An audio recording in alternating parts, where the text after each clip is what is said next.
Good morning, PT on Ice Daily Show. Good morning.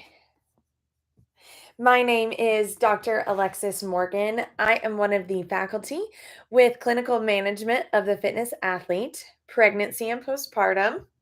I'm excited to be here with you all this morning. You're probably hearing my voice is a little bit hoarse. That is because we are just getting off of another awesome weekend with Pregnancy and Postpartum Live.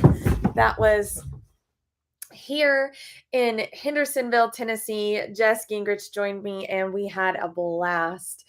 So, just wanted to hop on this morning and talk to you all a little bit about resistance training for the pelvic floor. We talk about it in every other aspect of our lives, every other aspect of our body with muscles in our arms and our legs and our back and our core. And when it comes to the pelvic floor, it's kind of confusing. How in the world could we possibly get it stronger?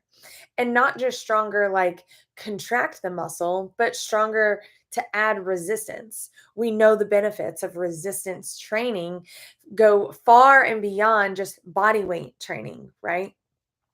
Not saying that body weight training is bad, but at some point, we are going to plateau. And so, what is it that we can do to provide that resistance training? Before I dive into the details of this, I just wanted to mention in October, we've got several live courses available. 3 of the weekends, we are going to be traveling for our 2-day live course and would love to have you join us. Our live course is fun because on day 1, we're in the clinic, and on day 2, we're in the gym. We're in a local CrossFit gym, and we essentially bridge the gap between our supine and standing internal pelvic floor exam to what we do in the gym and how we can help athletes stop peeing, stop complaining of pressure in their pelvic floor, right?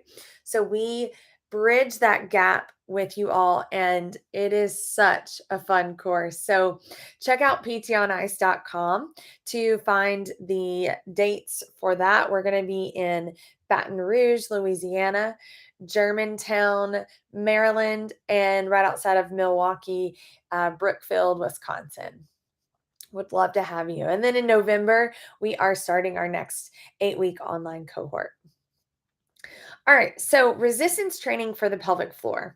Let's think about it in a way that we use resistance all the time and you really don't even think about it. And that is when you sneeze. So, when you sneeze, what you're doing is you're increasing the air, you're increasing right? We're bringing air into our system and into our abdominal cavity. Then for the sneeze, and I'm not going to act this out on camera, but then for the sneeze, we hold our breath, right? And we sneeze. We close that glottis and we tend to kind of clench our abdominals, right? And we sneeze. And essentially, what we are doing when we don't pee on ourselves is our pelvic floor is also contracting, raising up against all that pressure going down. If the pelvic floor is not quite strong enough to resist all that pressure, and maybe it's fine on sneeze 1, but sneeze 5, and the pelvic floor is like, peacing out, I'm done, right? If the pelvic floor is fatigued or unable to match or exceed that resistance going down, then what we have is a problem because we're going to have leaking coming down, right? So, oftentimes, what individuals will do is squeeze their legs together or cross them. What are they doing? They're using their adductors. They're probably using their glutes as well. They're using all of their other muscles around the hips and pelvic floor to be able to kind of help a sister out, help the pelvic floor, and help where we are not having any leaking. And maybe all together we can get the job done and fight that resistance that's coming down, right? It's resistance. It's not resistance in the typical way that we think about it, right? We are all talking about using barbells. We are all talking about using kettlebells and various other ways to add weight. But in this particular life scenario, it is resistance. It's resistance from the amount of pressure up above, right? So we can think about it the same exact way. Of course, if we're sneezing all the time, then maybe that's sufficient resistance training to get stronger. But hopefully, you're not sneezing all the time. And hopefully, we can do some other training to get the pelvic floor stronger. So that includes number one, learning how to essentially do that exact same bracing mechanic, increase the air, right? Increase the abdominal contractions and therefore pressure, but only as much as the pelvic floor can withstand.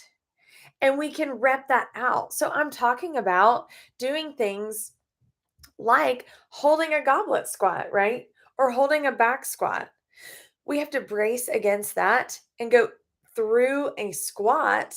And if we don't pee, then that was a sufficient stimulus for the pelvic floor. The pelvic floor was successful. What do we know with our muscles, with our leg muscles, let's say?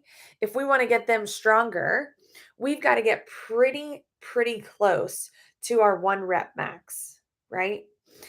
We've got to, of course, there's various ways that we can get stronger, but we've got to get it heavy. And we've got to get it pretty close to where we're close to failure so that it's sufficient resistance. And then we can't just do it once or even twice. We've got to rep that out. And then